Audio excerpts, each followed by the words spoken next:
BBOR, Black Box Online Radio, coming to you from West Virginia. Black Box Ned 88 on Instagram for the bonus podcast. Okay, and I just have one quick announcement before we begin. Yesterday we also said this as well, but we now have a Teespring page for Black Box Online Radio, teespring.com/blackboxned88. T-shirts available, almost all sizes and colors. Links will be in the description box. And let's get to our book discussion, because you'll see that this is a setup that we have on the Zodiac Killer and the media, but we're also talking about the book, The Myth of the Zodiac Killer by Thomas Henry Horan. If this is the first thing that you've ever clicked on from this channel, this is going to be part of an ongoing book discussion that we've been having. To people who've been listening to that, this should be counted as part 9, even though there will be no number on it. It's one of those where it's a standalone episode as well as part of our connected book discussion, because at this time in the book, we encountered a section that is no longer talking about the actions of an individual named Robert Graysmith, who wrote the most famous Zodiac Killer book, Zodiac of 1986. Instead, we were talking about how the media perceived the Zodiac Killer. How did the media take the story and run with it? And there are actually a lot of discussions in the book by Thomas Henry Horan that explore comparisons to other famous serial killers and murderers. And it's going in all sorts of directions. But on this channel, I've often said that no matter what, I believe that the person who was writing the Zodiac Killer letters up to November 9th of 1969 anyway, was heavily influenced by 3 major true crime cases: the murder of Sherry Jo Bates in 1966, Jack the Ripper, and the Texarkana Moonlight Murders of 1946. But I mean, the one that I always forget to talk about is the Black Dahlia. And I don't know why, because that one is so much more famous than the Moonlight Murders. But with the Black Dahlia murder, there were also letters that were mailed in under the name Black Dahlia Avenger. And they explore some comparisons and similarities with this, and it does happen. There are also the lipstick murders in Chicago is another one that's mentioned, and they're even showing about how the Zodiac Killer could be an influence on BTK, Dennis Rader. A big difference with Dennis Rader is that they know who did it. They caught the guy, someone who gave himself the name BTK, Bind, Torture, Kill, and he wanted to create this persona. And we did an episode once on this channel talking about the personality traits of the Zodiac Killer. We went through a segment from the show The First Degree that was talking about any serial killer who tries to give themselves a nickname is overwhelmed with insecurity. And they were using BTK and the Zodiac Killer as 2 examples of that, because what they're trying to do is they're trying to make sure that people perceive them in a similar way. And someone sent me an article recently talking about how the Zodiac was originally going to be known as the Laughing Killer, and then thought, oh no, that can't happen. Yeah, I gotta get a better name than that. This is the Zodiac speaking. And another response that I had to that type of material was that the Zodiac didn't leave the same symbol at every single crime scene. Like after the Lake Berryessa crimes, the stabbing of Brian Hartnell and Cecilia Shepard, there's a message that's written on the car door with the Zodiac symbol and listing the dates of Zodiac activity, and it says "by knife." That could have its own set of meanings, but the Zodiac didn't do that every single time. How easy would that have been to do at Lake Herman Road? Just write 12-20-68 on the car door, because the perpetrator would not have wanted to have been known as the car door killer. And we actually have some very big things in this section of the book to talk about in regards to Lake Herman Road, so please stay tuned. But when dealing with media perceptions, a big just even question that I have after going through this part of the book here is, would people have figured out that all of these crimes were committed by the same person if it hadn't been for the Zodiac Killer letters? Because Thomas Henry Horan, in The Myth of the Zodiac Killer, is saying absolutely not, that no one would have ever been able to connect the dots and draw and expect that these crimes were committed by the same individual.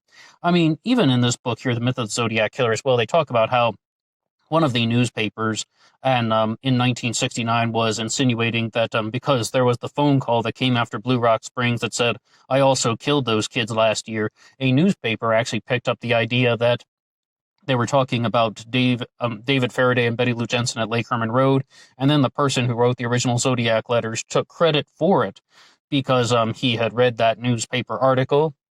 maybe that's what happened, or maybe there was indeed a real Zodiac killer. I mean, I'm definitely not completely sold on either narrative because we're exploring the possibilities for the purpose of this discussion.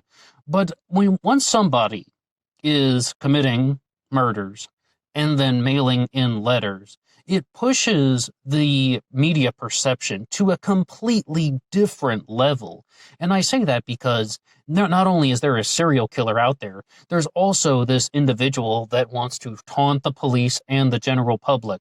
And those are my most vivid memories about learning about the Zodiac killer when I was watching stuff on TV. He terrorized the San Francisco Bay Area.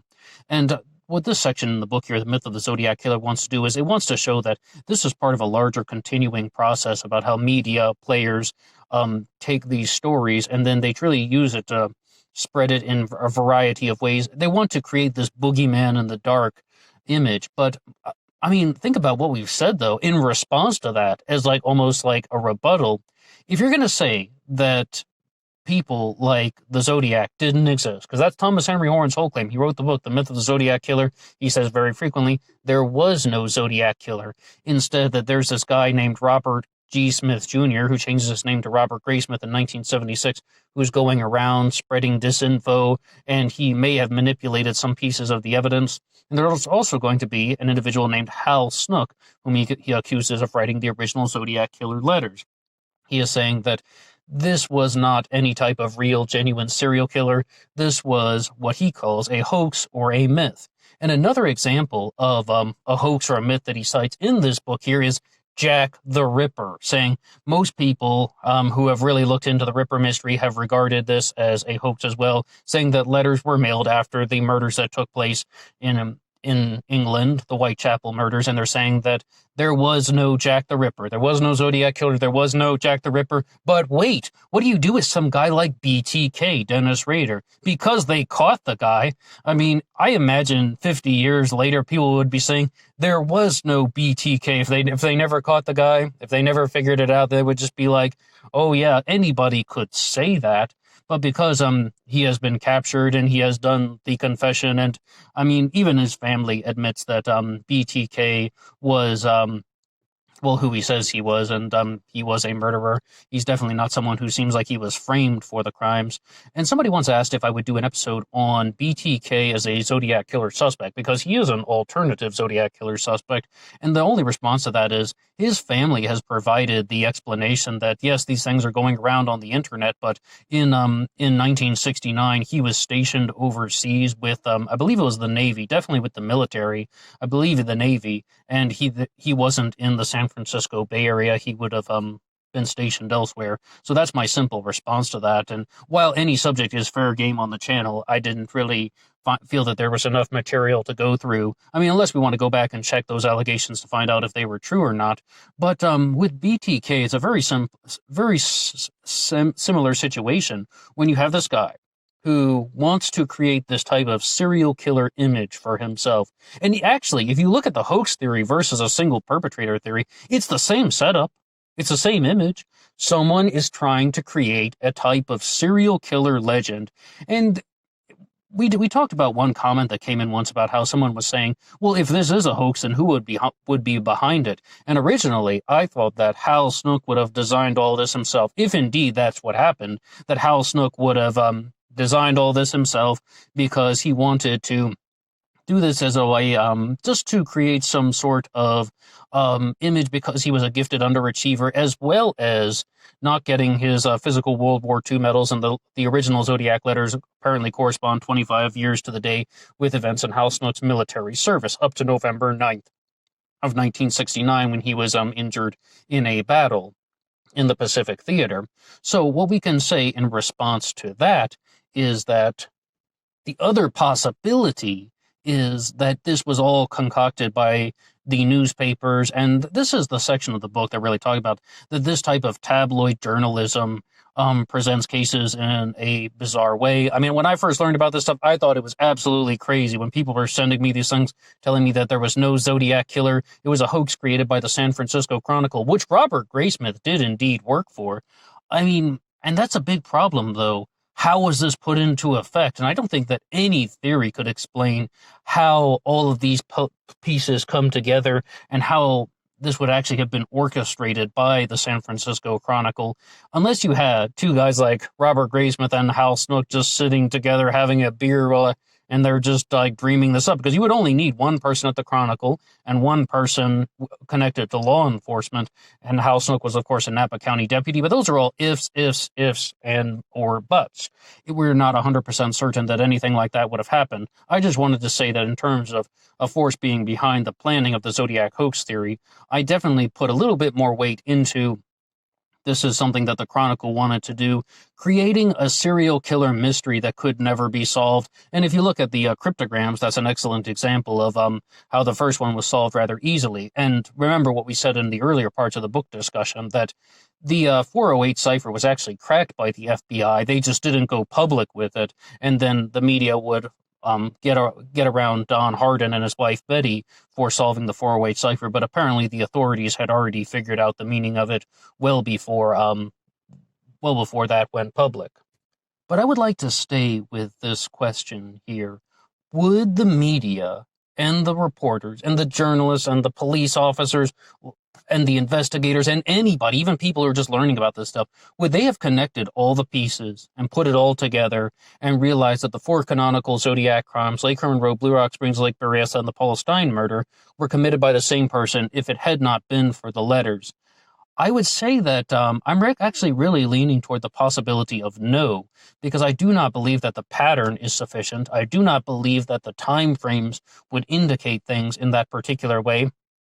I mean, if there had been no letters, how would they know about the Zodiac symbol? I mean, they wouldn't even necessarily have the name Zodiac, because as far as I understand, that wasn't used in the phone calls. That primarily comes from the letters. And once you look at the Paul Stein murder, which appears to either have been a botched taxicab robbery or it was made to look like a botched taxicab robbery and to confuse investigators, which is entirely possible. Even in the Zodiac hoax theory, that idea is entertained. I would say that perhaps, unless someone really had some type of thing that I haven't seen, I wouldn't believe that investigators would have been able to expect that all of these crimes were committed by the same person, especially when you're looking at different handguns being used, perhaps different types of shoes have been worn. The Zodiac most likely did not leave fingerprints, and this is a claim that Thomas Henry Horton even supports as well, that it's most likely the Zodiac did not leave fingerprints behind. I mean, yes, he says that there's no Zodiac killer, but like, for example, after the Paul Stein shooting, the person who was in Paul Stein's cab probably did not leave any prints inside of the taxi cab that would be usable. And bear in mind as well that the ambulance paramedics, they also touched the inside of the taxi cab when they were moving Paul Stein's body, and it's entirely possible that there could be not exactly contaminant, but tainted variables within the evidence, and that's apparently as written into the book that those events did indeed happen. So I would also want to share something, because I said that we had something very big to talk about with Lake Herman Road. And first, what I would like to do is read a segment that came from the Vallejo Times-Herald, published December 23rd, 1968. That's roughly 2.5 days after the shooting at Lake Herman Road. And it says that they formed a Maniac Theory Sunday when a youth telephoned Sergeant Les Lundblad to inform the officer of a bizarre experience that he had about 9:30 p.m. in the same area where the killings occurred. A boy driving his date's new sports car had stopped in the same parking area to tinker with the motor. Another car stopped and backed up, perhaps to offer assistance. The boy jumped in the car and drove away. When I saw its backup lights come on, he continued, I gunned out of there and I took our car out. The other driver followed me. As far as I was concerned, that was the end, until I read the paper Saturday and learned what happened in the same spot where we were, and then I started thinking about it more and more. And that is from the Vallejo Times-Herald once again. If anything, I think that these events, if they are indeed true, that sounds more like it's going down the pathway of some type of either single perpetrator theory or that there is indeed a genuine Zodiac killer, if these events did happen.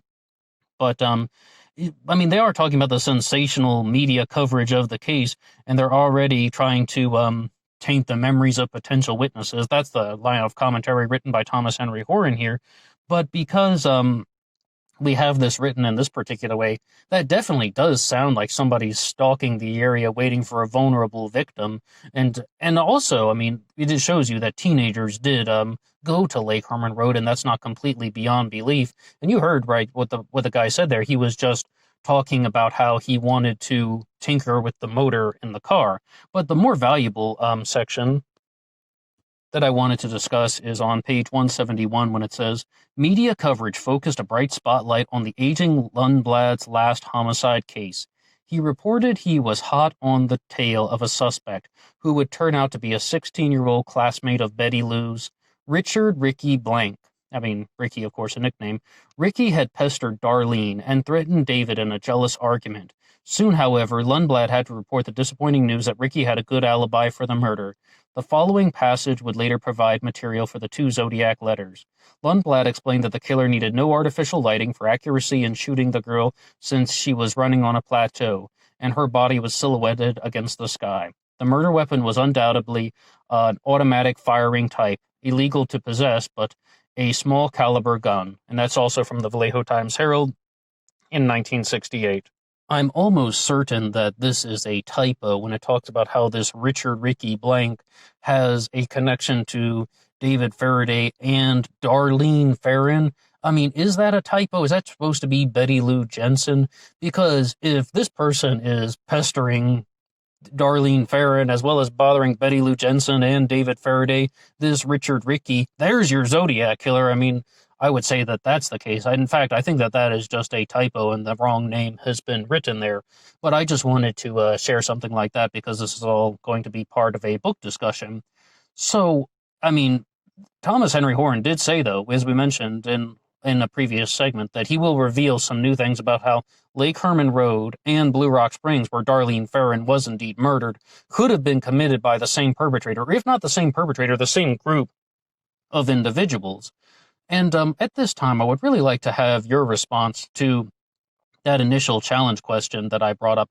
If it weren't for the letters, and let's include the cryptograms, if it weren't for the letters and the ciphers, would anyone figure out that all of these crimes were committed by the same person? I mean, we are going to have things in the future, and we have things now like DNA, but I mean, new types of forensic technologies could come out in the future.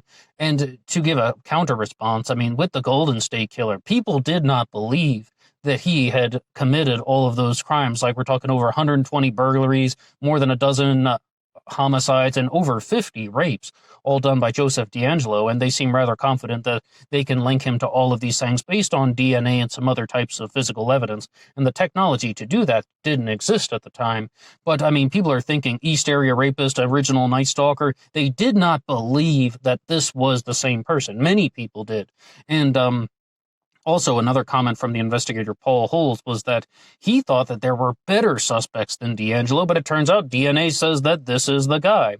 So, would we ever have that type of ending with the Zodiac Killer mystery? If it is indeed something that was a fiction that was created by the media, and I really wish this book wouldn't refer to it as fiction, because it actually seems like, as we've said many times, there is someone who is involved with this with the crimes. It definitely obstruction of justice or anything. If someone is writing letters taking credit for murders that he didn't commit, he is interfering with these crime scenes in a way that even Thomas Henry Horn has even used the word co-conspirator to describe the actions of Hal Snook, his suspect for writing the letters.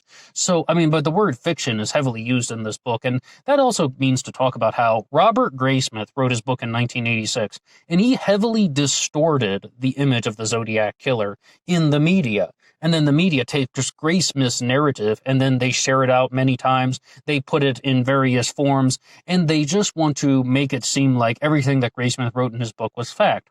I mean, I've even been watching a documentary or listening to a podcast. I'm like, no, wait a second. I remember that from the Myth of the Zodiac Killer, where he showed that Graysmith lied about that, and here's another alternative, or here is a different explanation about how it happens that Thomas Henry Horn says he found when cross-referencing Graysmith's book with the case file. But it is fair to say that Graysmith's work became a de facto set of a de facto piece of evidence that people were using. Oh, hey, look, this is the concise version of the case file. Everything we need to know about the Zodiac Killer is going to be in this book. And it did alter the course of media perception associated with the Zodiac Killer post-1986. I would insist that it's inappropriate to say that everything about the Zodiac Killer people have learned about came from Graysmith's book after 1986, because we have so much access to the primary documents, let alone the entire case file. But just look, the letters, the ciphers, you can pull this stuff up off of Google Images for yourself, and people have access to first-hand sources where Robert Graysmith isn't even needed.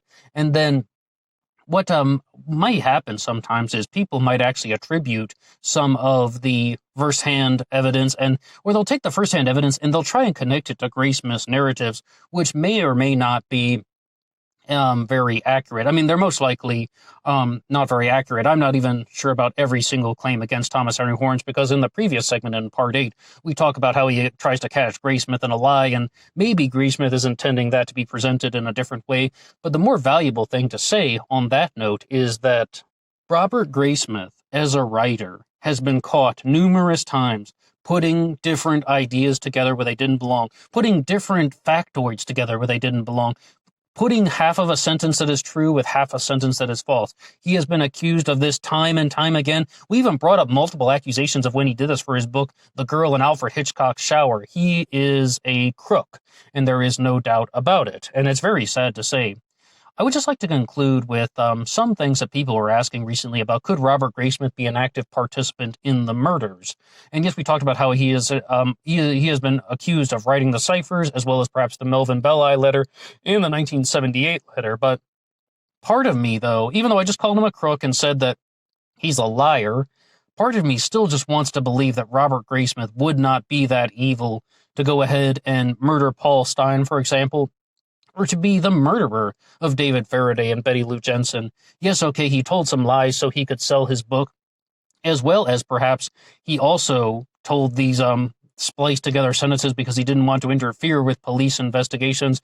But personally, if you ask me, just being 100% real with you, I would think that he did this to get his book published. He thought it was a better story. Pressure could have been on him from the publishers, and that they wanted to have the story presented in this way. So that's what I would believe would be the motivation for this. But what would you say to that challenge question? Do you believe that people would have figured out that all of these crimes were committed by the same person if it had not been for the letters and the cryptograms? All right, well, that's all for me now. If anybody has anything else to say, they can drop their ideas in the comment section below. You can visit the Teespring page for Black Box Online Radio, BlackBoxNet88 on Teespring, as well as BlackBoxNet88 on Instagram. And I will see you there for the bonus podcast. Until next time.